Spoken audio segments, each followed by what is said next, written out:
हरियाणा के चुनाव के बाद अखिलेश यादव कैसे हुए मजबूत। जी हां, हरियाणा में इंडिया गठबंधन की हार से कैसे मजबूत हो गए हैं अब सपा मुखिया अखिलेश यादव। यूपी में बदलता नजर आ रहा है समीकरण। चलेंगे जानेंगे खबर को विस्तार से। तब तक आप हमारे चैनल टीसी न्यूज चैनल को लाइक एंड सब्सक्राइब करना ना भूलें। उत्तर प्रदेश की राजनीति में हरियाणा विधानसभा चुनाव का परिणाम बड़ा असर डालता दिख रहा है। हरियाणा में इंडिया गठबंधन के सामने हार जैसी बनती दिख सकती है। तमाम एग्जिट पोलों से उलट हरियाणा में भारतीय जनता पार्टी लगातार तीसरी बार पूर्ण बहुमत की सरकार बनती दिख रही है। साल 2014 और साल 2019 चुनाव परिणाम से आगे निकलते हुए भाजपा में यहां पर 39 सीटों पर बढ़त बनाए हुए है। अब तक आए रुझानों में इंडिया गठबंधन को 35 सीटों में बढ़त मिलती दिखी रही थी, तो वहीं इन चुनावों रुझान में उत्तर प्रदेश की राजनीति में हलचल तेज कर दिया था। तो वहीं उत्तर प्रदेश में 10 विधानसभा सीटों पर उपचुनाव होना है। लोकसभा चुनाव साल 2024 में भारतीय जनता पार्टी को करारी यहां पर हार देने के बाद इंडिया गठबंधन का मनोबल काफी बढ़ा हुआ है। समाजवादी पार्टी और कांग्रेस लगातार हमलावर रही है। वहीं कांग्रेस का मनोबल प्रदेश की लोकसभा सीटों पर जीत के बाद बढ़ गया था। पार्टी अपना विस्तार करने में जुटी हुई है। यूपी में होने जा रहे 10 विधानसभा चुनाव को लेकर कांग्रेस की ओर से अलग ही दावा किया जा रहा है। पार्टी की दावेदारी 5 सीटों पर है, तो वहीं समाजवादी पार्टी के यहाँ पर खुद को यूपी से बाहर निकालने और राष्ट्रीय पार्टी बनाने की कोशिश में जुटी हुई है। हालांकि इस प्रयास में अखिलेश यादव को हरियाणा में सफलता नहीं मिली।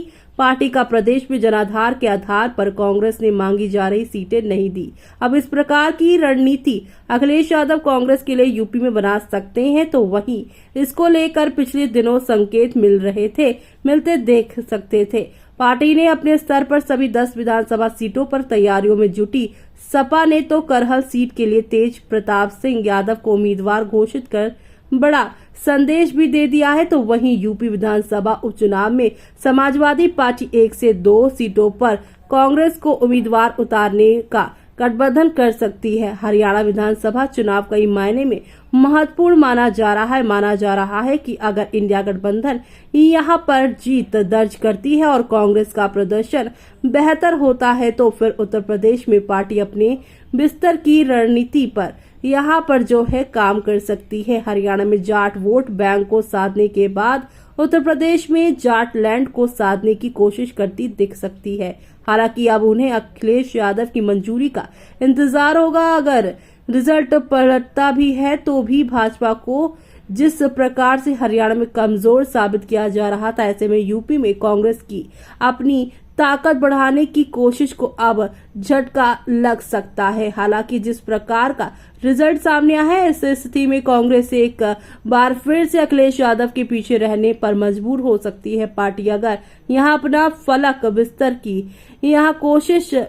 की कोशिश कर सकती है, तो फिर उन्हें यहां पर सपा जैसे मजबूत साथी को गंवाना पड़ सकता है। अखिलेश यादव ने जिस प्रकार से हरियाणा चुनाव को लेकर अपनी खामोशी बनाए रखी है, उसको देखते हुए अब बड़ा दावा किया जा रहा है कि यूपी के राजनीतिक मैदान में यह भी दावा किया जा रहा है कि अगर कांग्रेस ही अपनी दावेदारी को लेकर अड़ी रहती है तो उसे समाजवादी पार्टी से गठबंधन तोड़ना पड़ सकता है। दरअसल हरियाणा विधानसभा चुनाव को लेकर समाजवादी पार्टी ने 5 सीटें मांगी थी। अखिलेश यादव को उम्मीद थी कि अहिरवार में 5 सीटें मिलने पर इंडिया गठबंधन को फायदा हो सकता है, तो वहीं कांग्रेस ने उन्हें सीट नहीं दी, तो अखिलेश यादव ने हरियाणा विधानसभा चुनाव में उम्मीदवार उतारने का फैसला छोड़ दिया। अखिलेश यादव ने इंडिया गठबंधन का समर्थन देने की घोषणा की, लेकिन विधानसभा चुनाव में पार्टी को हार के बाद उत्तर प्रदेश में भी गठबंधन में कांग्रेस को बड़ी ताकत मिलने की उम्मीद कम दिख रही है। इसका असर विधानसभा चुनाव 2022 तक दिख सकता है, यानी कि